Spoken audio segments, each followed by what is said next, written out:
Made the first pick Pantheon.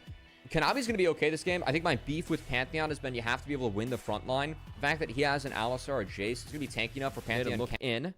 His bot lane has been really doing their best to push heavily, and Kanavi at level 3 is going to be the stronger jungler right now. So I think him finding Beishwan could be quite nice.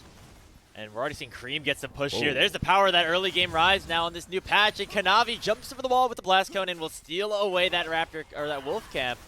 But now could be collapsed upon here as the bot lane of BLG is going to be here first. Kanavi is in some trouble right now. He's able to flash towards Cream, and Cream's going to go forward with the Rune Prison of his own. The Comet Spear from downtown will secure first blood for TES. Knight being level 2 made a difference in Kanavi. Potential Dragon Timer with Beishwan now into that bottom side jungle once again, but it could be a dive. In effect, is on again, doesn't have the flash, gonna get jumped on here by Kanavi. Cream's here. And here comes the knockup again. Chris gonna take the entirety of that turret aggro first. The Unbreakable doing so much and allowing for Elk to pick himself up a double kill, and Kanavi's trapped underneath the tier 1 turret. Not gonna find the Ezreal as the tower shot will take him down. Not a good play from Top Esports there as BLG finds 3 kills. That's a terrible play. They lost their damn mind, Grapes. What are they doing with the dive? They didn't drop the aggro. So when Chris went back in, I'm okay if he's going in to pretty much sell himself to make the play, but the aggro didn't drop. It didn't reset on the minions, so it was fully heated up. That's not the full court press we're used to seeing, as they kind of fumbled in the backcourt there. It was an 8-second violation, yeah. They turned it over the backcourt. Yeah. They spent way too long going for that play. And again, Elk didn't even have to burn a summoner spell to now pick up 2 kills for himself. And now head over to the mid lane as the Weaver's Wall is coming out from Knight. Target could be Crisp, who does not have the flash. However, they're actually buying a lot of time for Kanavi to arrive. Crisp will be taken down as Elk goes on a killing spree here early in game number 1. And there's nothing Kanavi can do about it. Knight's not going to be able to do any damage on him with the Aegis being up. I think it's enough, though, just with the positioning they have in the waves, where they're going to hit this and melt it. Okay, TP coming in. This Dragon's going to go over, but you got to believe there's a fight coming in after. It's a little too late for Kanavi to be jumping in. Chris going to try to find the engage, but it's matched by the Arcane Shift from Elk. And in goes Cream, but he might have sent 369 to his doom with the Realm Warp. As it's 5 members strong for Top Esports, going to be able to knock in Beishwan and take him down. And a 2-man Pulverize does come through from Chris with the Unbreakable Will on top of him. But now Bin is here. The Equalizer separating the fight. And Jackie Love's able to get a kill onto Elk. And Kanavi flashes under the tower to get a kill onto On. So far a 2-for-1 in favor of Top Esports. Knight forced to flash away, and Bin running for the hills as well. Top Esports get the fight, but the Dragon goes to Bilibili. Yeah. Hold on. We're hunting? Do we know that he's in the bush? Are we going to spot out Knight? Oh, Weaver's Wall comes out. It gets canceled, though, and the Comet Spear takes him down. Kanavi with kill number 4 in this game. And that just might be the Herald dropped, as Chris is going to have to reset. And yeah, it looks like Top Esports returning to some of these waves.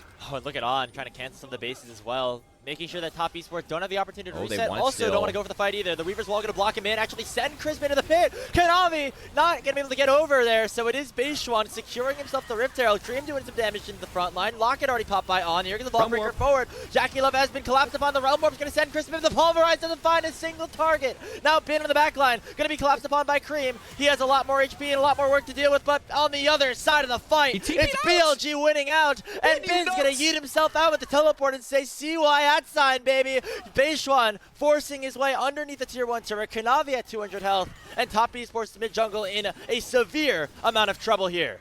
Oh my god, Chad Gigabin is back in a way that I wasn't expecting. The TP out. What was that? Cream's going down too as the TP coming in.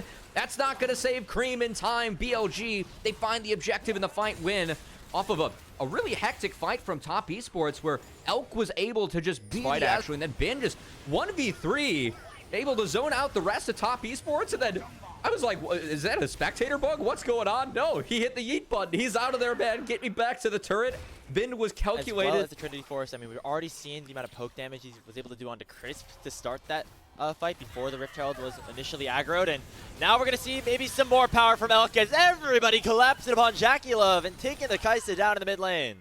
I got to say, I know that we kind of put up spotlight on Jackie Love as a player that, I mean, one of the best ADs that LPL has to offer, but hasn't been in the form that we're used to seeing from Jackie Love. That last fight, he burned both the summoner spells for really nothing. So seeing him get locked up there by a good Vitalia play from Beishwan and Knight, well played by BLG, but that play pretty easy to make when Jackie Love is down flash, down cleanse. And, you know, the cooldown might be a little bit longer on the cease and desist compared to just the jump forward here for Kanavi, but the value all the same. As we saw Jackie Love get melted before he could do anything about it. Now BLG, they took the top lane tier 1, and it looks like they're going to try to continue the play here as top esports go forward with the grand starfall from Kanavi, and it results in 369 picking up a big shutdown. Beishwan, he ditched the team in. That was the right call. Good play to give a mid control with Elk having the late base. We're going to have to see. They're going to pull this one fast. No one's behind them yet. Again, it's a soul picked up for BLG if they can secure this dragon, but Kanavi wants to make sure that does not happen. The Grand Starfall already being issued, but the seismic shove does connect onto Cream, who's already half HP. There's a cease and desist. It's on a Jackie Love, but he killer instincts away. The soul secured for Bilibili Gaming, but can they win the fight? It looks like they will. Off of Knight's seismic shove, finding 2 more members. Cream's the last remaining survivor. It is a 5-for-0 ace as Bilibili Gaming grasp control of game number 1. What a mess of a team fight from BLG. Both junglers weren't even in the pit to smite down the soul, but Beishwan was playing for the fight, and he played it damn well, as Knight in the back half was the shining light for BLG. That's an Ocean Soul secured, an Otacon secured, and surely a game 1 that is too big to break if you're top esports. And the scaling is good for top, but I don't know if it's going to be enough against an Ocean Soul and Otacon, and now a 3,000 gold lead here for Bilibili Gaming. The hottest Cream, as he gets stuck early on. And yeah, I mean, Kanavi got in there, but just wasn't able to connect it with a smite. And we got to return to live. Beishwan, he doesn't have ult, doesn't have flash. He might be going down. TP coming in. Oh, Bin's here, though. Beishwan's still alive. It forces the flash out of 369, and that's going to be the signal of his demise as the teleports came in from Knight, and Bin was here as well, resulting in that 1-for-1 trade that you're going to take so far. If you're BLG, Cream still looking to go forward. The flash in on tonight is not enough. And Knight is going to survive, and Jackie Love is now 1v1ing Bin with a 3-level disadvantage, and it's going to be BLG gaining control once again. 2 aces in 2 goddamn minutes for BLG. Yeah, I mean, at this point, top's flipping, and those flips not coming up their way. They take down the newest member of BLG in Beishwan, but BLG going to take a whole hell of a lot more than that. I mean, man, taking inventory of this game, Grapes. It feels like Jackie has been pretty invisible.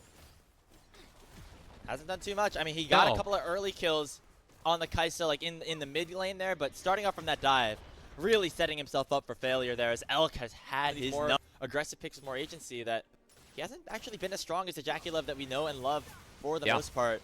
And that's been one of the big reasons why Top Esports has maybe not looked as strong here so far in the splits. It's going to be 369 going down again. Kanavi going to basically ult straight to his downfall here. As BLG find 2 more kills, and this game's getting out of hand quick. That was you see Top Esports, they're throwing a couple curveballs at BLG to try and win this one, but not looking like there's any hope here this game 1. As, again, just kind of wait until the Fat Lady sings, a.k.a. the Elder Dragon's going to spawn to the buck 50. And Baron Buff going to be in tow for BLG as they try and take that one down. Jackie Love going to get a pity prize in the bot lane. That's a lot of gold, thanks to the pity prize, but... Oh, nice. That's going to be a lot more gold going to BLG. To injury there. Yeah, Elk's going to now have a 3-level lead over Jackie Love as Top Esports are getting collapsed upon in their own base and need to do something about it, otherwise the game will just end on its own. But it looks like the game's going to end nonetheless, as it is Kanavi getting chunked out and taken down by Knight for the first casualty in the fight. Chris going forward. It's going to be the killer instinct from Jackie Love looking to find some sort of trade, as they do find the kill on a Beishwan. And Bin is a little bit collapsed upon right now, but Knight's just too dang strong in this mid lane. On this Talia pick, it's going to be 2 inhibitors going down with the Baron buff in hand, and it could be more soon. As the seismic shove does find Jackie Love. Rylai's having an immediate impact here on this new patch. Elk going forward, looking to put the finishing touches here on this game number 1, and there's nothing that the soul laners of TES can do about it. In 28 minutes, it is BLG into the base of top, and looking for revenge off of playoffs last year, looking to repeat what happened in the regular season. As into the Nexus they go, it'll be a game 1 victory for BLG on red side of all places. A great game from BLG.